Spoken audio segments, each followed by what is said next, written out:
I'm Clint. I'm Theo.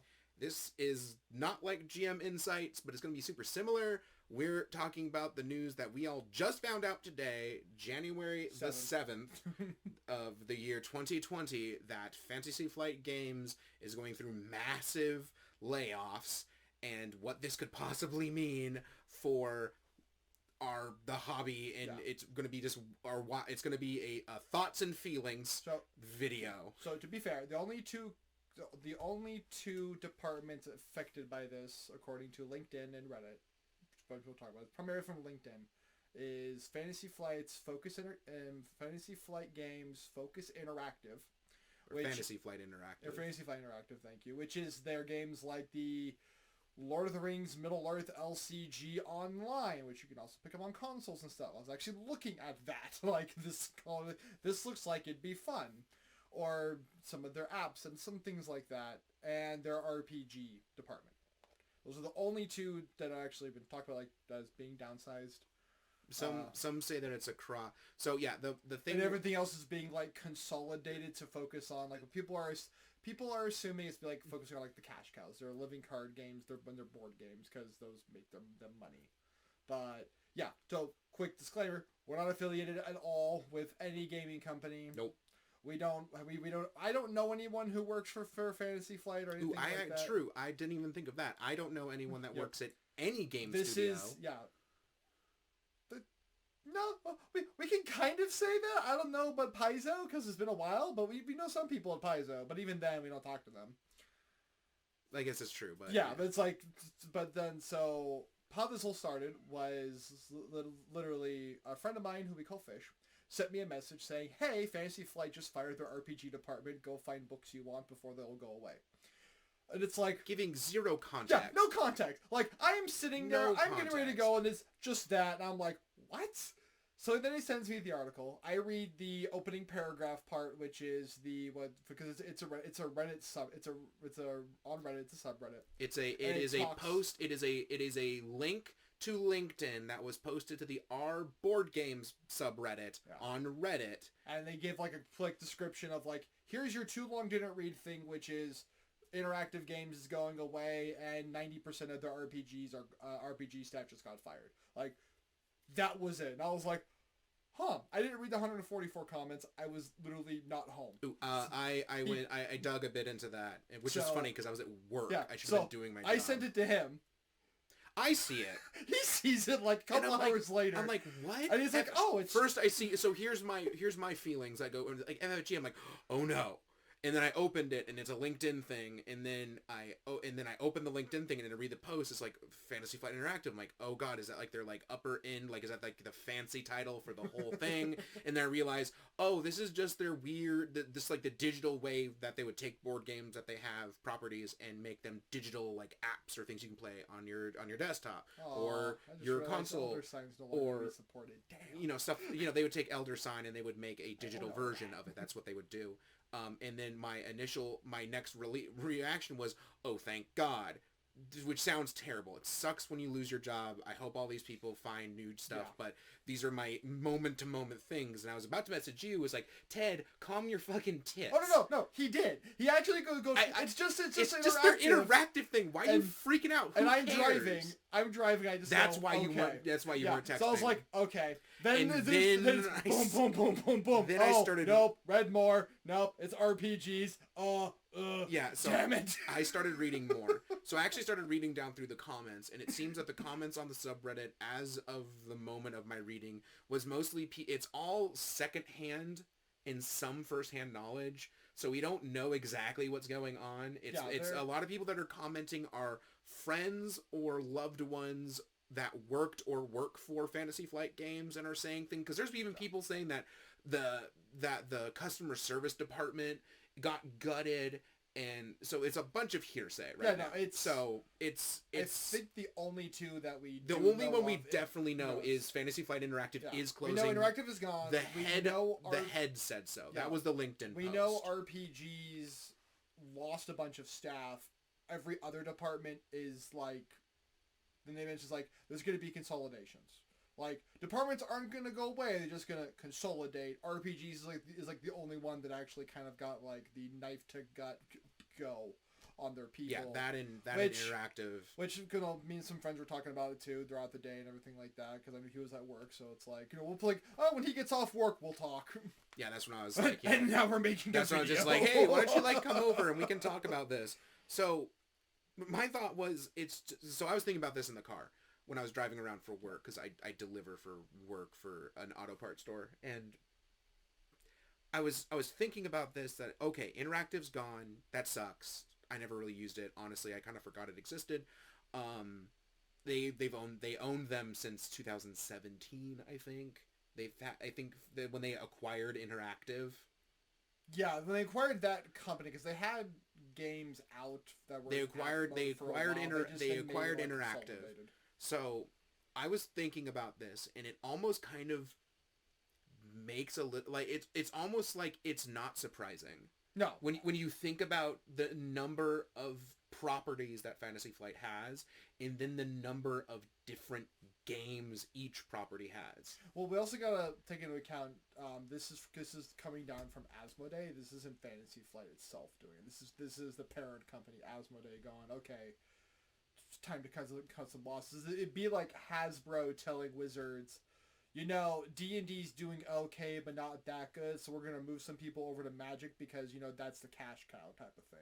And then Wizards going, this is what's happening, and everyone just blaming Wizards and not looking at Hasbro. So we got to remember Asmodee is a part of that, and Asmodee is definitely more of the board game, a more board game-centric type of company. Oh, I mean, Fantasy Flight is more board game centric. Oh yeah, but Fantasy Flight also when I think Fantasy Flight, I think they're board games. I think they're board games. Can't see that one. Well, I think they're board games. I think they're Eldritch Horror is down here on my right hand side. So yeah, we have investments into this company because it's one of the things, like, it's one of my favorite companies. I really enjoy. When I see the Fantasy Flight logo on a board game, it's a stamp of just quality.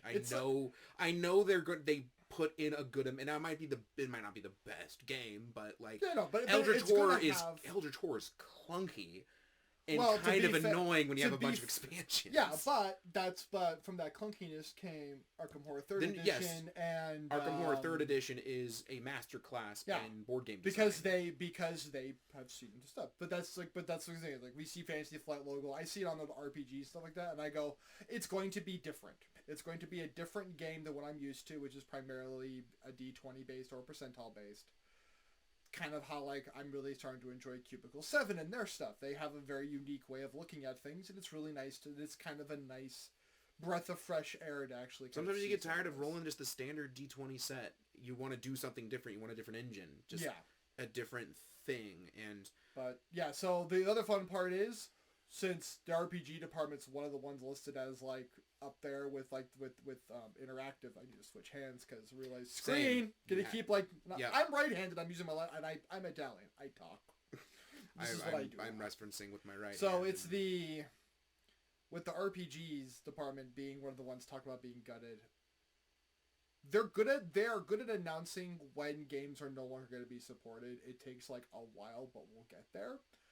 I just really want to know which ones, because right now, like 2 days ago, we started looking at 2 RPGs. I think it was Friday. It was Friday. It was Friday. 3 days ago. It was like 3 days ago. 4 days ago. We were at one of our local game stores, and we're looking at the RPG stuff, because it was like, you know, we Mandalorian's over, and it's like, man, I really want to play a Star Wars, like, we want to play in a Star Wars game, and they're the ones that Fantasy Flight has. So Star Wars games, and has their three editions. You've got Edge of the Empire, which is your Outer Rim smuggler bounty hunter type.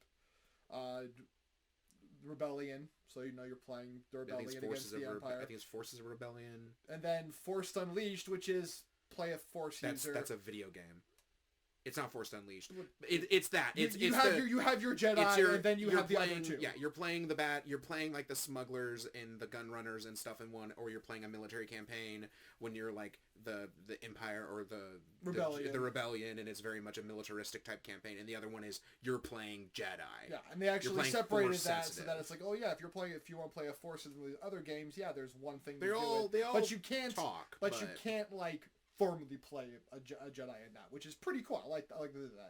So then we're looking at their era books, these are books compatible with all three of those systems. They give you more information. So you have the Clone Wars era, Dawn of the Rebellion, which gives you some of the planets that are like either or and give more information, and then Gear, a book about gears and gadgets and weapons all across the board, and then Allies and Adversaries. In Allies and Adversaries, we found what sold us on this, which was the Jawa player race, because they're the best species in Star Wars. When I played the D20 version, it's what I played. And that's I always played. Only way he'll ever play Star Wars games. It's the only reason I will ever play it is I've been waiting like 5 years for the Jawa race to become playable, and it finally is.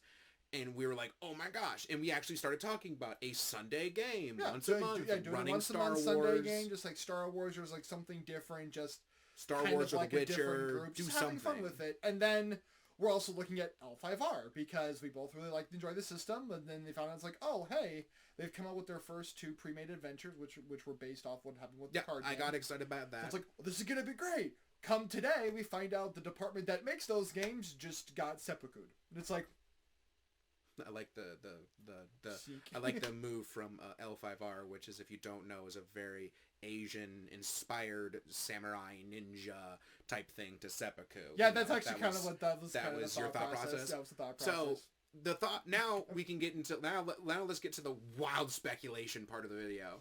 So the other thing they had was Genesis. Oh yeah, Genesis was their own home-built system, which I like. I like that they were going to take their properties like Twilight Imperium, which is actually perfect because we could actually like point at it, and it was going to have its own role-playing system within this. So we have its own setting, own rules. Here's how you ran a game in the Twilight Imperium universe, which would have been fantastic. They only came out with one book so far, and that was Realms of Terranoth, which is their RuneScape games. So basically what Genesis is more or less a new version. It's their version of GURPS. It's a general role-playing system that you can do for anything, and it's heavily inspired by their L5R game and their Star Wars engine, which uses a specialized version of dice. Yeah. So it's just, hey, we've already thought of an engine. We can just cut and copy and reskin it, and so here's the generic one. Which is great. Which now gets me to this. It's actually a little bit different, too. It's kind of Let's go worst case scenario.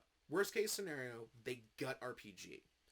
And they're cut way down to maybe only like a very small team, so they can't work on everything at once. You have to pick and choose. Yeah. Where they are right now is kind of okay.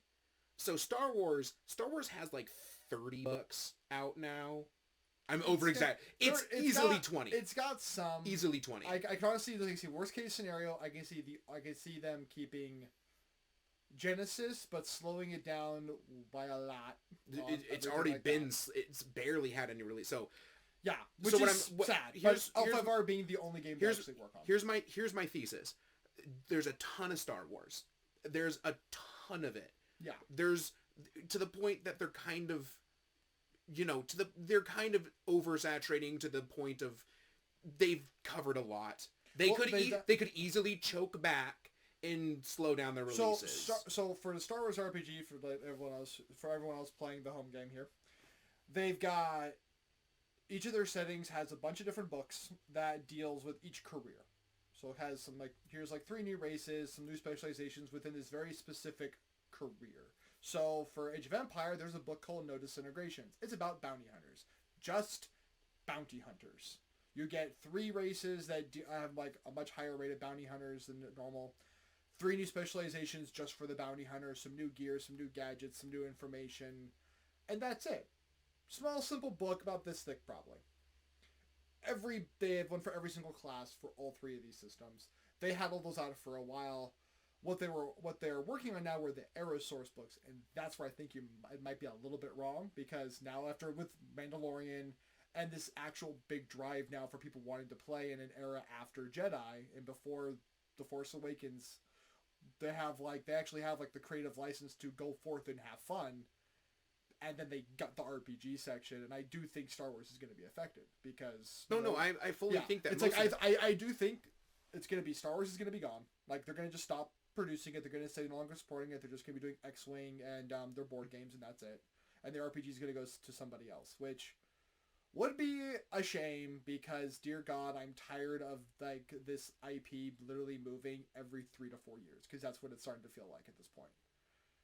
I can see L5R being the one they still have to work on because that was under a contract when they bought L5R, but that one is slow enough because it's based off the card game stuff that we're not going to see much difference. See, now you didn't let me finish my thesis statement. You cut, so let me finish. I was going to go through all of them. Okay.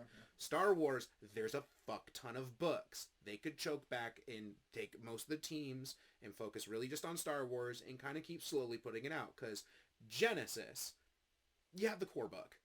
It's kind of really all you need.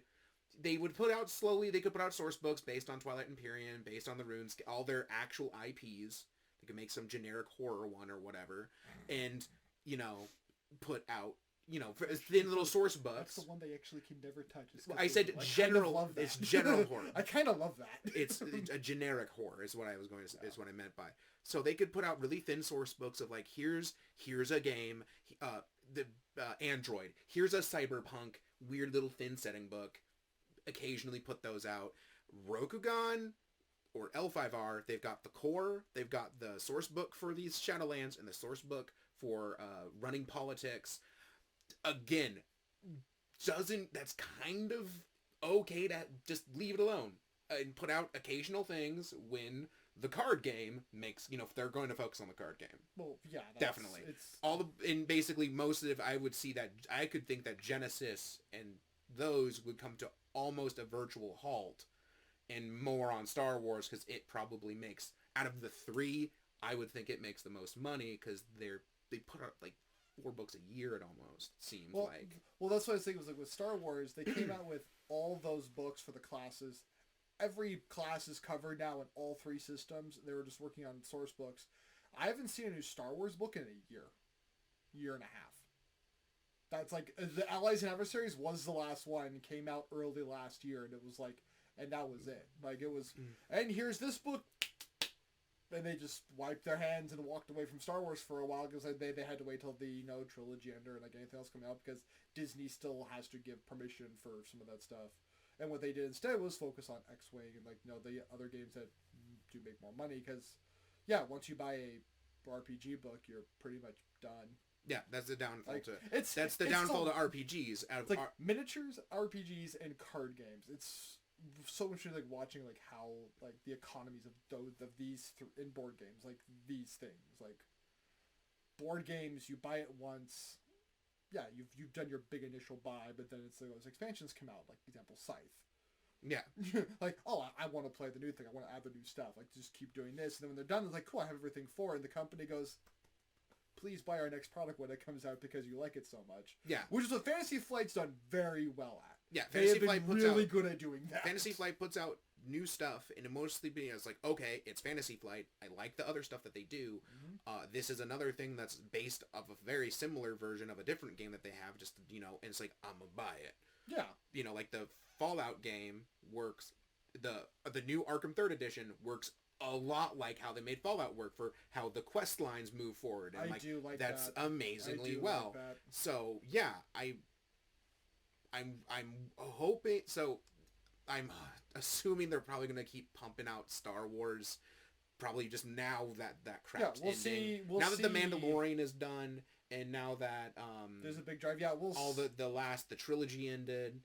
That they'll start to maybe put out some more stuff. Like honestly, I could see 2 more source books coming out, and then them being pretty much we're done with it for like a long time. Or Fantasy Flight just sells the IP to another company.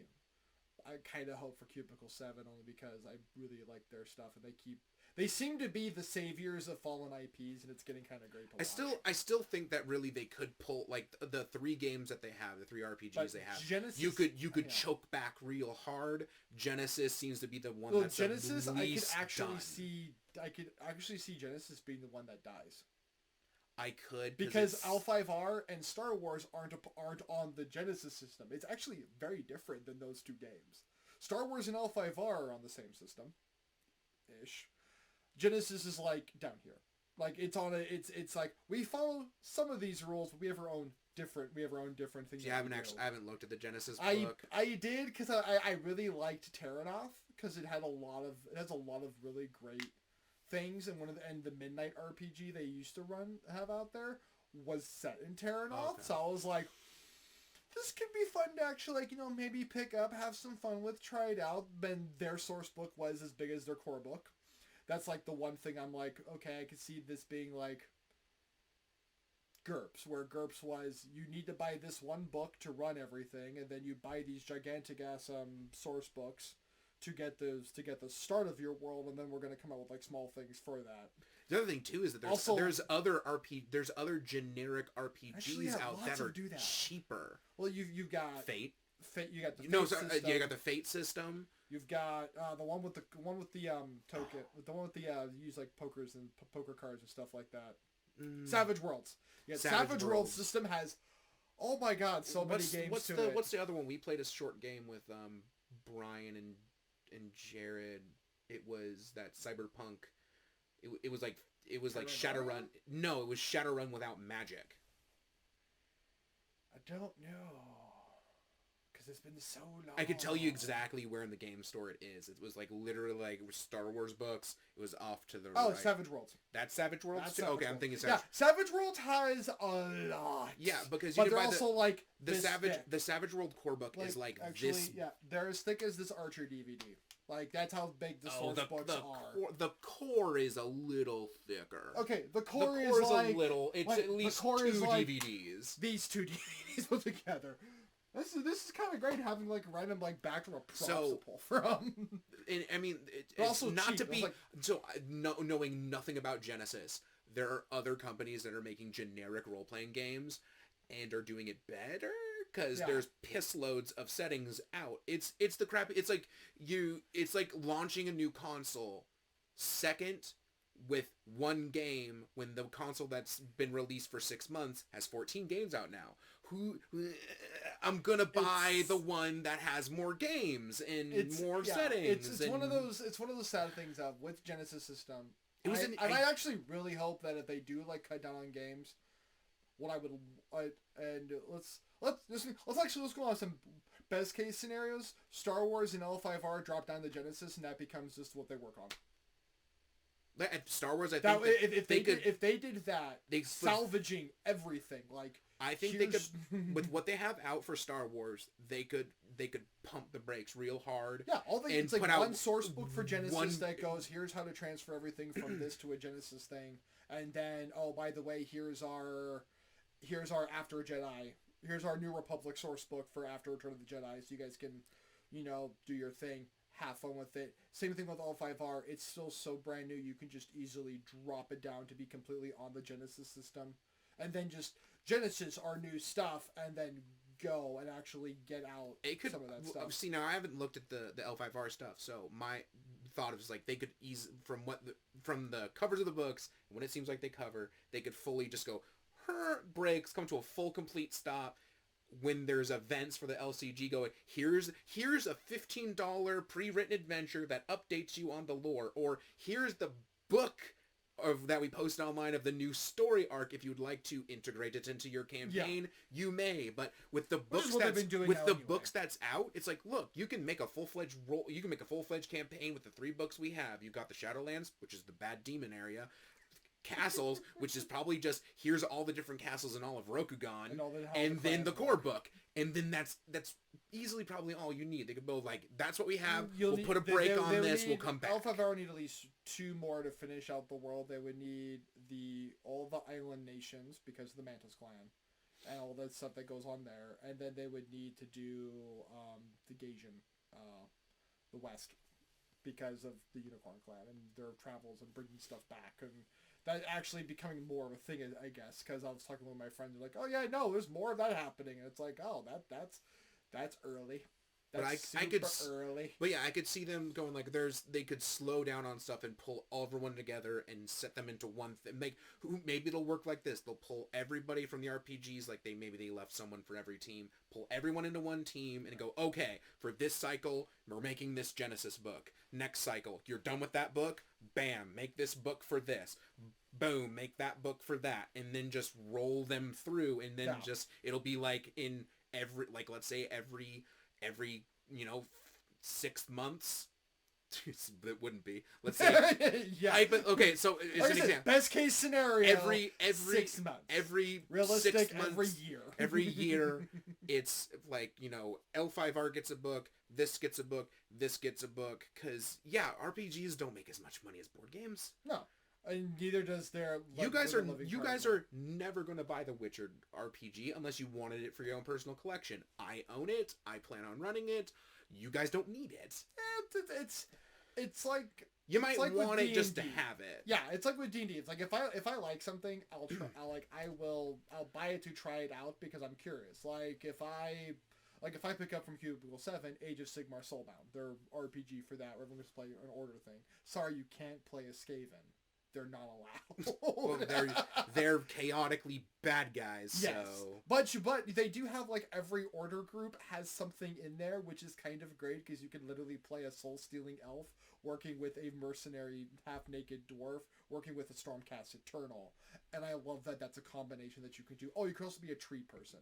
Like it is great just reading what they're talking about. They've got nothing else out for it yet because it should be out sometime this year. Well, I mean, but I'll pick it up, and it's one of those things of like, oh, if everyone else in the group really likes it, pick up the core books. So we at least have like player books like for everybody. Well, that's the perfect example to that would be Dungeons and Dragons. Yeah, D&D. Everybody that's why everyone has a player's handbook because that's the book for the player. But not everyone's going to own a DMG. No, there's no point. Like, I think right now my favorite conversation where I've had with people is like, what do I need to do to get into D&D? And I was like, you buy a player's handbook or you buy Xanathars? And they're like, why buy Xanathars? Because it's got more character options. Yeah. And they're like, okay. And they'll go buy those and go, yeah, no, this is actually very useful. I know one person who's like, I barely look at Xanathars, but as a spellcaster, I'll be like, what do we got in here that's different? Just kind of look at stuff. And I'm like, yeah, that's pretty much what it's supposed to be. See, and I think that is kind of funny. Like the whole idea of the reason why RPG books don't do as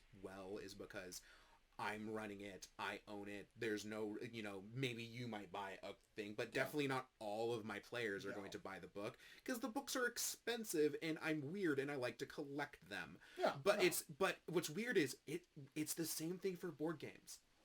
In our whole friend circle, no one's going to buy Twilight Imperium. Oh, hell no. I own Twilight Imperium. Well, yeah. But let's go into a cheaper direction.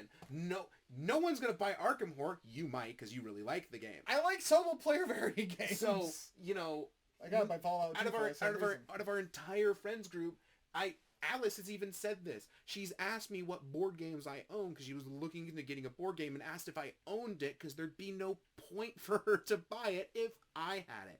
Because we're the group she plays with. She did the same thing to me, and my response was, "Are you gonna want a game that you can play by yourself?" And she's like, "Kind of." Plus with a group, and I'm like, "Then don't. It doesn't matter what board games we own. If it says 1 to something players and you like it, pick it up." Like, that's how I think. It's like I will buy games. Like I own all of Elder Sign, all of it. It's a lot, and I still have not beaten anything of it because everything keeps eating me. But I enjoy playing. We haven't beaten Arkham Horror yet. We've played it about 4 times. What the 4? I'm like 15 games of Elder Sign. I still have not won. Even with a full group, we won once, and that was pure fucking luck. Pardon my French. But now for like a more realistic thing, we really have no idea what's gonna come until Fantasy Flight comes out with an announcement, probably in the next couple weeks to a month, because this Reddit thing is like, it's already like exploded. It's already gone through. They're gonna have to say something now. And I'm like, if it didn't like a little bit, I could see like, cool, we'll probably hear after Q1 this is what's happening, because right now when you look at their pre-orders and what they're working on stuff, there's no RPG books at all. It's just living card games, which makes you think that this has been planned for a while. That's kind of why, because I've been coming down the tube for a while. I've been waiting for something from Genesis now for 2 years. There's only been the Realms of Terranoth book, and that was it. And unfortunately for Fantasy Flight, I think they chose the wrong game for Genesis to focus on. If I was them, I would have done this first. I would have done Twilight Imperium as their first setting. Primarily because there's a fuck ton of fantasy games out there. Like, There is. There's a lot of sword and sorcery, hack and slash, kill a dragon, fight the bad guys, kill some orcs. They could have also gone in the Android direction too. And like Android, no, anything but science anything fiction. sci-fi, anything science fiction would have been glorious. Android and Twilight Imperium as their first two, and Tannhauser. That would have actually been a fun one because that was actually in the Genesis thing. I completely forgot about that. Tannhauser. Was actually in their Genesis thing. It was alternate history. They did it like any one of those three would have been the perfect first step because Tannhauser would have been like, "Hey, we're doing this, and oh by the way, we're also redoing the game," which actually would have been a great way to get like, here's models for the stuff, and here's maps for the stuff for your use of your RPG. If you already owned the game, good to go. I used to own the game and I sold it to somebody and they never paid me for it because they were a friend. And I went, here's the board game. Just pay me when you can. Yeah. If you don't know, Tannhauser was very much like Wolfenstein. It's Nazi Germany getting into magic because that's what they do. Amazing. It was oh like, my God. it was classic Wolfenstein / Ark of the Covenant type crap because it's like weird science pseudo magic crap, like summoning demons, and it's an amazing aesthetic. It was it's really cool. Great. Really great. Nothing more fun. Shooting Nazis is fun. Shooting demons are fun. What's better is shooting demon Nazis. The whole Wolfenstein series is based on this fact. Yep. Which is kind of great. I completely forgot that they actually still own the license to that because it's their own personal IP. Oh yeah, it's there. They just don't. They completely stop, forgot. Like the board games, they just stop. So it's like you can still buy it, just stop. It's a board game. It was a really cool setting. The board game was really clunky. Yeah, well, it's early Fantasy Flight. Like I look at a lot of games. Oh, it was from like 10 years ago. Yeah, I look at early Fantasy Fantasy Flight and go, man, when you guys update this stuff, it's gonna be amazing sometimes. So so it seems like the board games are fine. Board the games, living card games are fine. And we're not saying miniatures. like stop buying stuff from Fantasy Flight. Oh God, no, keep buying. Keep buying stuff. It's just we're just kind of bummed out because we just looked at some of their RPGs and I'm probably still gonna go and buy. So same here. I want to get all the Age of Empires stuff before it all goes away. But it's true. My hope is that Fantasy Flight will come forward and be incredibly transparent. I doubt they would do this, but be incredibly transparent and just say, guys, yes, this is what is happening. These are the departments that are getting downsized, and here is the list of properties that are coming to a foreseeable end. Here's the properties that are becoming on a semi-permanent hiatus. Here's products that are like, that were about to come out. These will come out, but these ones that were in the pipeline, they're on hiatus and they're on lockdown, so a lot of that whole transparency. I love that transparency. I think what we will get is this is what's happening, and if it's a big IP like Star Wars or L5R, we'll get told if something's happening. If it's something massive. If they decide to stop with Genesis, they'll announce that. But since those are right now, they're only 3 RPGs. It's like we're gonna hear something about it. Like we'll find out probably in like I said, a couple weeks or a month, and as soon as we do, we'll probably make another one of these videos. Yeah, there's some. We still have no name for it, so if you guys want to give us names, give us names. We can have fun with this. Just not Bodie McBoatface. Sorry. Yeah, this might turn into some weird like monthly news thing of like, here's new releases that came out. That's neat. Yeah, or here's gaming news, or like it's just it'll just be like one little fun thing. Like hell, I actually just rented out the Godzilla movie novelization, the first one, for the new one. Because why not? I want to read the King of Monsters novelization because it actually goes into what Kong is up to during the entire time. Okay, so before we're going off on a thing, because this happens every time at the end. We do. Like, comment, subscribe, ring the bell. Tell us your favorite Fantasy Flight properties and in hopes that your own thoughts and hopes that will happen with it. Yep. We have a coffee down there. You can send us monetary funds, or if not, the other things I mentioned are just as helpful, if not more helpful. Sharing is the most. Sharing is the most thing. Tell all your friends. Please share. We have a Facebook group, Modifier Network. Thank you, Modifier Network. I do toss all that information on an end card at the end. Yeah, so it's all that popped up. It's still good. Twitter, Instagram. If you're on the Facebook, you'll see posts by us. It's like primarily him on there. I'll post some random stuff up there too, but you can engage more with our loyal fan base of small double digits, but it's all good. So ever growing. But and is a final thought: support your local game stores. Definitely support your local game stores. Like, buying online is great, but know something, if you can, buy from a game store, because you keep them going. It's a great place to have a community, keep it going, and everything like that. Yep. So until the next one. Yep. Ciao.